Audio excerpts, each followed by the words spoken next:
নমস্কার পজিশনে নিচের দিকে নামিয়ে সামনের দিকে হাত তুলে দিয়ে পেছন দিকে ব্যাক, সামনের দিকে ঝুঁকে যায়, ডান পা পেছনে,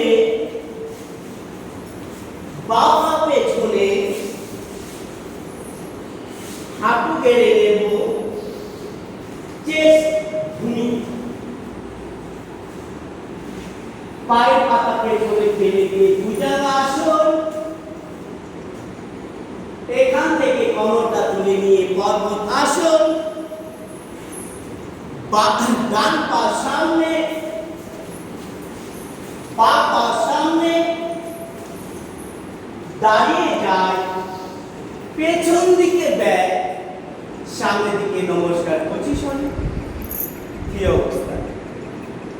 আবার দু সাইডে হাত দুটোকে উপর দিকে তুলে নেব, আস্তে করে নিচের দিকে নামিয়ে নিয়ে সামনের দিকে হাত তুলে দিয়ে পেছন দিকে ব্যাক, সামনের দিকে ঝুঁকে যায়, বাঁ পা পেছনে, ডান পা পেছনে, একটু হোল্ড, হাঁটু গেড়ে নেব, চেস্ট ভূমিতে, পায়ের পাতা পেছনে ফেলে নিয়ে ভুজঙ্গাসন। এখান থেকে কোমরটা তুলে নিয়ে পদ্মাসন। বাঁ পা সামনে, ডান পা সামনে, দাঁড়িয়ে যায়, পেছন দিকে ব্যাক, সামনের দিকে নমস্কার পজিশনে, কি অবস্থা। ক্লোজ।